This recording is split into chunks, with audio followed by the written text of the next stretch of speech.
Hola, bienvenidos a Esquina Literaria. Soy Yolanda Miranda y les estoy compartiendo la lectura de este libro de Vicente Garrido, Perfiles Criminales, un acercamiento a los asesinos en serie más famosos de la historia. Estamos leyendo el capítulo número 7 que se llama Análisis Lingüístico Forense, el caso de una bomber. El día de hoy vamos a leer los documentos de una bomber y otros temas.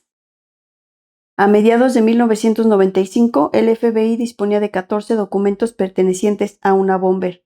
El primero estaba fechado en 1980 y era una de las denominadas cartas trampa. El número 14 era el manifiesto recibido por el New York Times titulado Una sociedad industrial y su futuro. La tesis del manifiesto se encontraba muy al comienzo del mismo. La revolución industrial y sus consecuencias han sido un desastre para la raza humana. El resto del documento abundaba en ese análisis, así como en las medidas que habría que tomar para enfrentarse a ese peligro. Los otros 12 documentos procedían de la otra carta trampa y de cartas de contenido ideológico y de extorsión.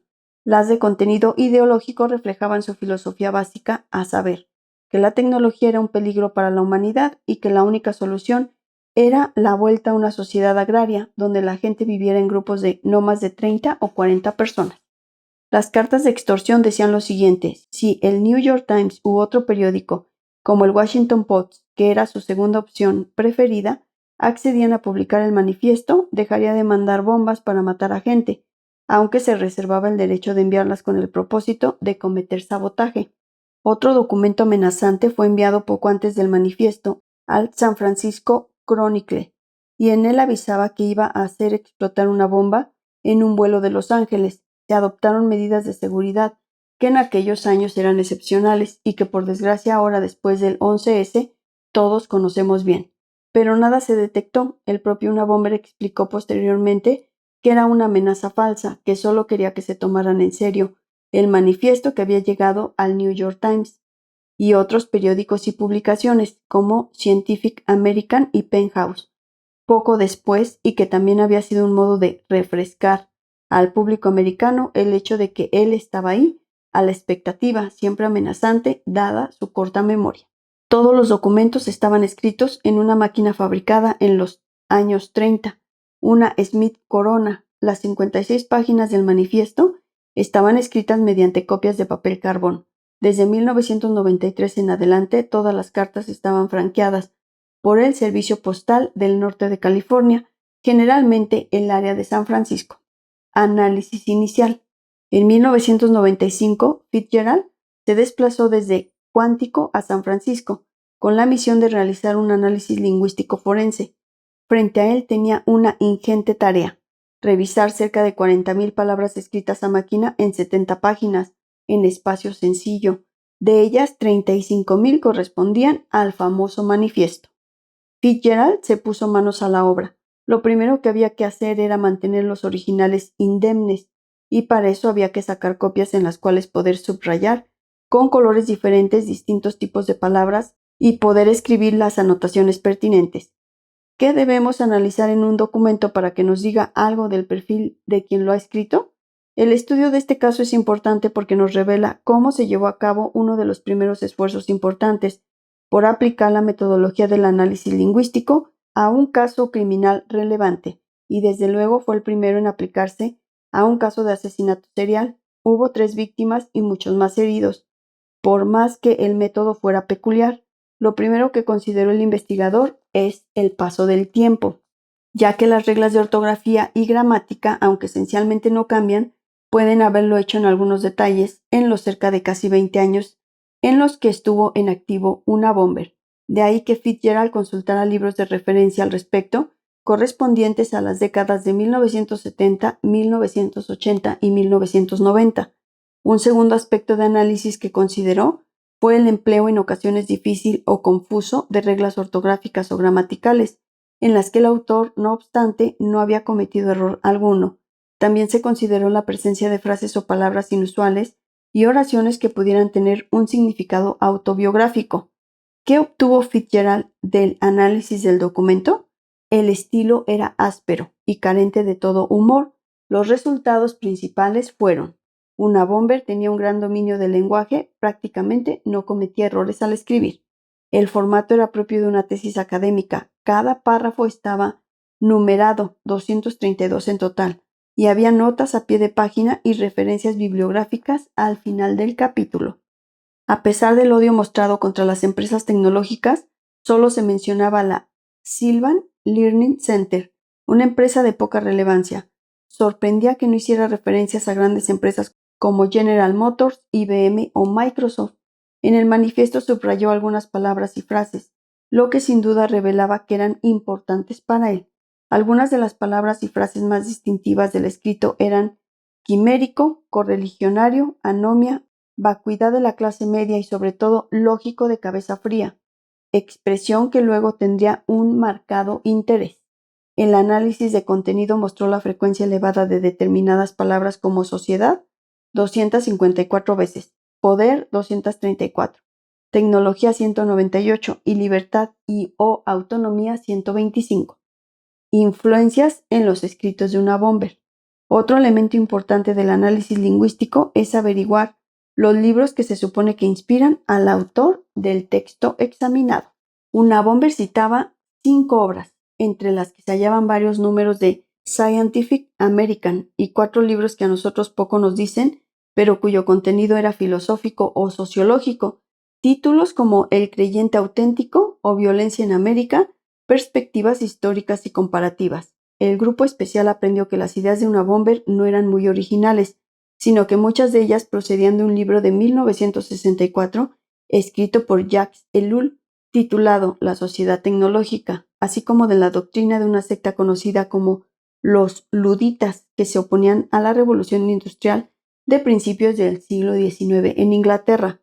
Pero tan importante como averiguar qué texto citaba una bomber era descubrir cuáles no citaba, o más en detalle, qué productos culturales estaban ausentes. Pronto fue obvio que el asesino no hacía jamás referencia a ninguna película o programa de televisión o de radio, ni siquiera noticias de periódicos. Se pensó entonces que o bien no tenía acceso a esas fuentes, cosa que resultó correcta al fin, o bien las rechazaba y no las empleaba en modo alguno. Al cabo del tiempo, Fitzgerald hizo un descubrimiento que en principio lo calificó de error cometido por el autor del manifiesto. Así, una bomber escribió esto: por lo que respecta a las consecuencias negativas de eliminar la sociedad industrial, bien uno no puede cometer la tarta y tenerla también.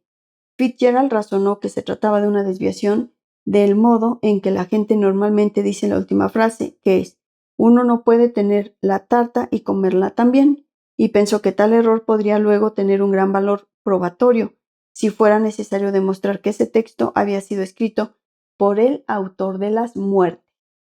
Cartas y documentos familiares. Todo empezó a acelerarse en 1996. El investigador recibió un documento enviado por su equipo, perteneciente a un tal David Kaczynski. Era de 1970, tenía 23 páginas escritas a doble espacio y comenzaba así. En estas páginas se mantiene que el progreso continuado y científico inevitablemente llevará a la extinción de la libertad individual. Según David Kaczynski, esa carta pertenecía a su hermano, Ted Kaczynski, y la remitió al FBI porque su mujer pensó en su cuñado cuando leyó el manifiesto del New York Times. Dicha carta había sido enviada, se entiende que copia de ellas, puesto que el original estaba en manos de la familia, a varios políticos del país. Como quiera que tanto el hermano como la madre de Ted Kaczynski estuvieran dispuestos a colaborar, pronto el grupo especial estuvo en posesión de numerosas cartas que Ted les había enviado al cabo de los años, así como de otros documentos. Explicaron que Ted era una persona muy culta y que vivía aislado del mundo en una cabaña en las montañas, en Lincoln, Montana. En un principio David no estaba convencido de que Ted era una bomber, pero cuando leyó en el manifiesto la expresión lógicos de cabeza fría, recordó que era algo que su hermano solía decir. Proyecto de análisis comparativo. El grupo especial del FBI pensaba que Ted Kaczynski era una bomber, pero tenía que estar seguro. Y en esos momentos, el único medio que tenía de asegurarse era estudiar con mucho detenimiento el manifiesto y los otros documentos y compararlos con las cartas y otros documentos familiares, que en esos momentos sumaban 69. Era una tarea muy delicada, porque no se trataba únicamente de que el FBI alcanzara tal convicción, sino de conseguir una meta bien concreta. Si el juez tenía que autorizar el registro domiciliario de Ted Kaczynski, él tenía que decidir que, en efecto, los resultados del análisis lingüístico forense suponían un indicio relevante de que Ted Kaczynski era una bomber, y por ello era permisible que la policía registrara su domicilio. Fitzgerald empezó a realizar ese análisis. Los documentos familiares escritos por Ted Kaczynski incluían aspectos emocionales, pero también buenas dosis de resentimiento por los, según él, supuestos errores que su familia había cometido en su persona. Otros tópicos incluían peticiones de dinero, historias cortas originales y fórmulas matemáticas, pero lo más importante es que muchas de las cartas, particularmente las enviadas a su hermano David, mostraban una clara obsesión con asuntos como la libertad, la sociedad y la tecnología, todos ellos elementos centrales en el manifiesto. Hasta 12 personas asistieron a Fitzgerald en el proyecto de análisis comparativo, centrándose en examinar los documentos familiares en una serie de puntos, tópicos, tratados, palabras, frases, referencias literarias, nombres, etc., con el propósito de compararlos con lo que aparecían en los documentos de una bomber, principalmente el manifiesto, con el objeto de asegurar la fiabilidad del análisis. Cuando estuvo terminado, una muestra de los documentos fue analizada de nuevo por otros investigadores para ver si los resultados en el examen de los documentos coincidían. Los resultados mostraron una gran coincidencia entre esos puntos analizados, palabras, frases, etc., tal y como aparecían en los documentos de una bomber y en los documentos familiares. Ahora bien, ¿cómo presentarlos de modo tal que esa semejanza se pudiera ver gráficamente? Fitzgerald y su equipo realizaron una tarea realmente pesada. Cada palabra relevante, frase, tópico, etc., que coincidían en ambos documentos estaban acompañados de toda la información necesaria para ubicarlos en los diferentes documentos, del modo en que se muestra en el cuadro 19. Sin embargo, un elemento que resultó esencial en todo ese análisis comparativo fue el hallazgo en uno de los documentos familiares, una carta de Ted enviada a un periódico al principio de los años 70, de la siguiente expresión: estaremos sacrificando algunos de los beneficios materiales de la tecnología, pero no hay otro modo de proceder. No podemos comer la tarta y tenerla también. Fitzgerald cuenta que al leer este texto recordó que había leído algo parecido años antes, y buscando en sus notas encontró que él había apuntado esa estructura como uno de los pocos errores cometidos por una bomber. Aquí estaba de nuevo el mismo error.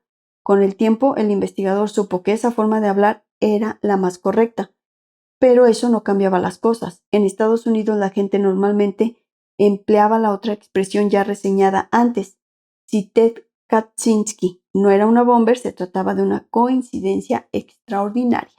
Cuadro 19. Ejemplo del análisis comparativo seguido en el caso una bomber. Análisis comparativo. Términos, tecnología.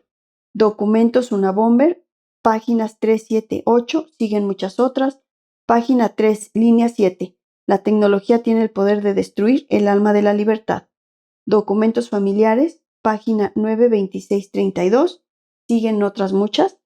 Página 9, línea 12. Pedimos a la tecnología que nos haga felices, pero solo destruye al hombre. Espero que les haya gustado la lectura del día de hoy de este libro, Perfiles Criminales, de Vicente Garrido. Los espero en el próximo video. Vamos a terminar con este capítulo de Una Bomber. Muchas gracias por escuchar.